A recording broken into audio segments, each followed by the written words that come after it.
Assalamualaikum warahmatullahi wabarakatuh. Nama saya Faradila Ali. Di sini saya bersama teman-teman saya akan menjelaskan atau mempresentasikan hasil dari praktikum kami. Nah, dengan judul percobaan enzim.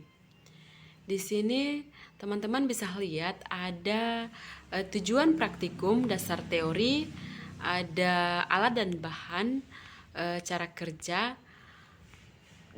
data pengamatan, pembahasan, ada juga kesimpulan beserta daftar pustaka. Nah, teman-teman, di sini yang akan saya bahas adalah pada bagian data pengamatan. Pada data pengamatan ini ada dua pengaruh, yaitu yang pertama pengaruh suhu pada aktivitas enzim, dan yang kedua adalah pengaruh pH pada aktivitas enzim. Nah, teman-teman, di sini kita bahas terlebih dahulu tentang pengaruh suhu pada aktivitas enzim. Pada pengaruh suhu ini ada dua uji. Yang pertama yaitu uji iodium dan yang kedua adalah uji Bionedict. Pada uji iodium ini ada 3 tabung. Tabung yang pertama adalah suhu dingin dengan hasil perlakuan terjadi perubahan warna yaitu biru tua. Pada tabung kedua, suhu ruangan, di sini tidak terjadi perubahan warna. Sedangkan pada suhu ketiga yaitu suhu panas, di sini juga terjadi perubahan warna. Selanjutnya pada uji Bionedict, di sini ada 3 tabung juga. Tabung yang pertama adalah suhu dingin, dia tidak terdapat endapan, dan suhu yang kedua adalah suhu panas. Di sini tidak terbentuk endapan, sedangkan pada tabung yang ketiga adalah suhu kamar, dia terbentuk endapan merah. Nah, selanjutnya pada pengaruh pH terhadap aktivitas enzim, di sini juga ada uji iodium dan ada uji Bionedict. Yang pertama yaitu uji iodium ini ada 3 tabung juga. Tabung yang pertama adalah pH asam, dia dengan hasil perlakuan berubah warna menjadi biru. Pada tabung 2 atau pH basa, di sini dia berubah warna menjadi biru. Pada tabung 3 atau pH netral, di sini dia tidak berubah warna. Nah, selanjutnya uji Bionedict. Pada uji Bionedict ini tabung 1 pH asam, dia hasil perlakuannya tidak berubah warna dan tidak terdapat endapan. Pada tabung 2 pH basa, di sini tidak berubah warna dan tidak terdapat endapan. Nah, sedangkan pada tabung 3 pH netral, di sini dia Perkenalkan, nama saya Indriani Dahar. Di sini saya dari kelompok 1B. Di sini saya akan menjelaskan tentang pembahasan dari praktikum enzim. Nah, seperti yang teman saya jelaskan tadi pada data pengamatan.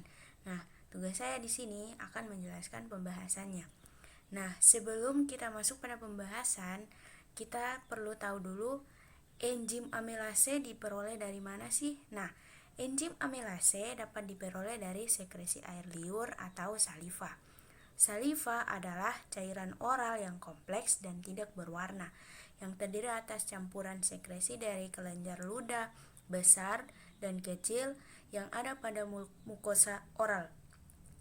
Saliva dapat disebut juga dengan kelenjar ludah atau kelenjar air liur. Nah, saliva itu kelenjar ludah atau air liur. Nah, di sini kami masuk pada tujuan.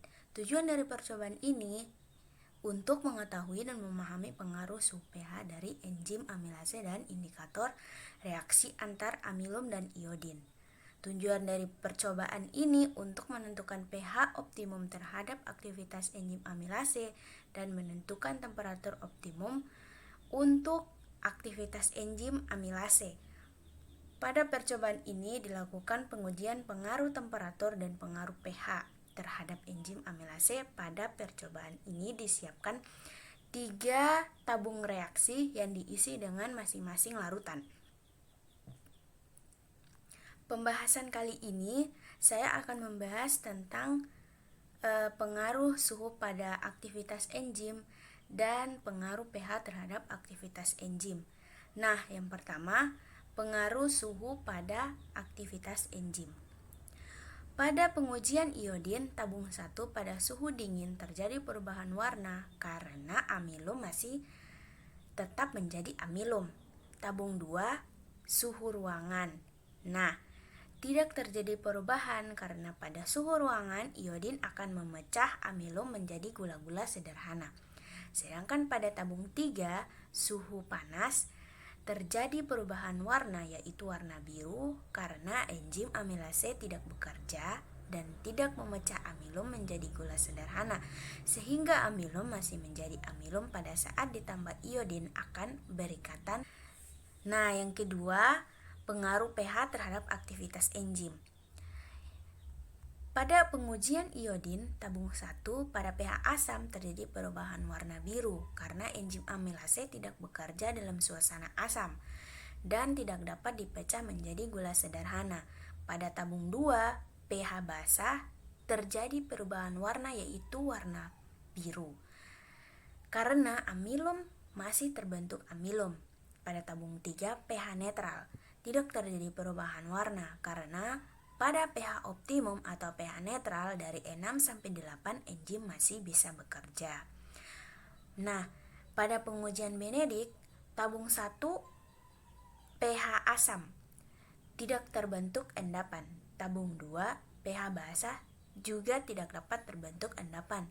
Nah, pada tabung 3 pH netral terdapat endapan merah di dasar tabung. Nama saya Dila Ipa, di sini saya dari kelompok 1. Saya akan menjelaskan kesimpulan dari enzim. Di sini kami menyimpulkan bahwa pada percobaan pengaruh temperatur terhadap keaktifan suatu enzim tidak terdapat suhu optimum dari percobaannya, dan pada pengaruh pH terhadap aktivitas suatu enzim saliva dan menunjukkan pH. Optimum enzim tersebut adalah pH. Adapun faktor-faktor yang mempengaruhi ketidakberubahan suatu reaksi, salah satunya adalah kurang berkualitasnya enzim yang diujikan.